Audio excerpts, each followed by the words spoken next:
లేదు అని చెప్పిండు. కానీ ఇవాళ తెలంగాణలో ఏం పరిస్థితి ఉన్నదో ఒక్కసారి మీరు ఆలోచన చేయండి.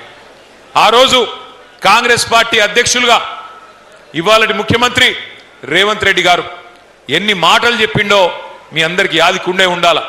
ముఖ్యంగా పరిగి అంటేనే ఇది రైతు బిడ్డలు ఉండే ఒక వ్యవసాయ ఆధారిత నియోజకవర్గం.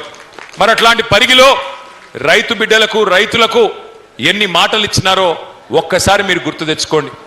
ఇంతకుముందే మహేష్ రెడ్డి అన్న చెప్పినట్టు వెంటనే పోండి 2 లక్షలు బ్యాంకు దగ్గర ఇదివరకు కేసీఆర్ ₹1,00,000 రుణం మాఫీ చేసినా మీరు వెంటనే బ్యాంకుకు పోయి పరిగెత్తుకుంటూ పోయి ఉరుక్కుంటూ పోయి 2 లక్షలు తెచ్చుకోండి.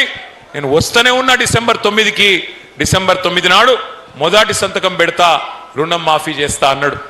అట్లాగే కేసీఆర్ 10,000 ఇస్తే నేను 15,000 ఇస్తా ఎకరానికి అన్నాడు. నవంబర్లో తీసుకుంటే 5,000, డిసెంబర్లో తీసుకుంటే 7,500.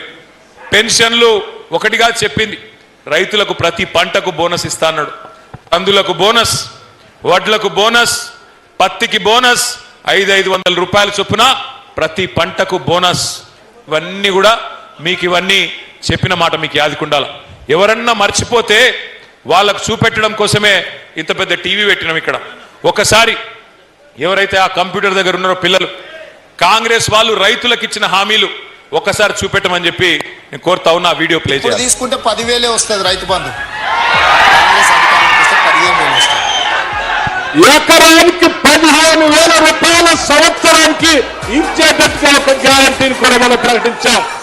రైతు భరోసా, ఇందులో రైతులకు, కౌలు రైతులకు సంవత్సరానికి ఎకరాకు 15,000 రూపాయలు ఇచ్చే విధంగా, అదేవిధంగా నిరుపేదలైన కూలీలకు సంవత్సరానికి 12,000 రూపాయలు ఇచ్చే విధంగా రైతు భరోసా కార్యక్రమాన్ని 2వ గ్యారంటీ కింద ప్రకటించడం జరిగింది. సో యజమానికి రావాల్సింది యజమానికి ఆయన ఖాతాలకు వస్తుంది, కౌలు రైతుకు రావాల్సింది కౌలు రైతుకు వస్తుంది. భూమి లేని వాళ్ళు ఉపాధి హామీ కూలికి పోయేటోళ్ళకు కూడా ఇందులో మేము మద్దతు పెడుతున్నాము. అంటే ఇప్పుడు అందరికి ఇస్తాం అది ఆల్మోస్ట్. అందుకే అదే డబుల్ అవుతుంది. ఓవర్లాప్ కాదు, ఇందులో వస్తే ఇందులో రాదు, ఇందులో వస్తే ఇందులో రాదు. కేసీఆర్ అంటున్నాడు కాంగ్రెస్ వస్తే రైతు బంధు బంద్ అవుతుందని. ఎందుకు బంద్ అవుతుంది? మేమేమన్నా దివానా గలమా? మాకేమన్నా దమాక్ లేదా? ఇప్పుడు తీసుకుంటే 10,000 వస్తుంది రైతు బంధు.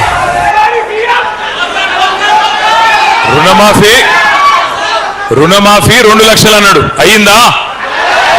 అయిందా కాలేదా? పరిగిలు ఏమన్నా రామ్మోహన్ రెడ్డి ప్రత్యేకంగా ఇప్పించిండా? అయిందా కాలేదా? గట్టిగా చెప్పాలి. చారానా కోడికి బారానా మసాలా అన్నట్టు చేసింది చారానా, చెప్పుకున్నది రూపాయి. కథలు ఎట్లా చెప్పిండ్రు ఆ రోజు ఇప్పుడే మీరు విన్నారు. రైతులకు ఇస్తాం, భూ యజమానులకు ఇస్తాం, కౌలు రైతులకు కూడా ఇస్తాం రైతు బంధు అని ఇచ్చిండా? కౌలు రైతులకు రైతు బంధు వచ్చిందా? గట్టిగా చెప్పాలా, వచ్చిందా రాలేదా? అట్లాగే ఇంకొక మాట చెప్పిండు, రైతు కూలీలకు నెలకు 1,000 రూపాయల చొప్పున సంవత్సరానికి 12,000 ఇస్తా, ఇందిరమ్మ ఆత్మీయ భరోసా అన్నాడు. వచ్చిందా? రైతు కూలీలకు, నిరుపేదలకు, భూమి లేని వాళ్లకు 1,000 రూపాయలు వచ్చిందా? నెలకు బోనస్ వచ్చిందా? ఏమన్నా వచ్చిందా? మరి మనకు సోయి వచ్చిందా? పరిగిలో సోయి అన్న వచ్చిందా లేదా? మరి అది వస్తే చాలు. నేను ఎందుకంటున్నా అంటే పచ్చి అబద్ధాలు.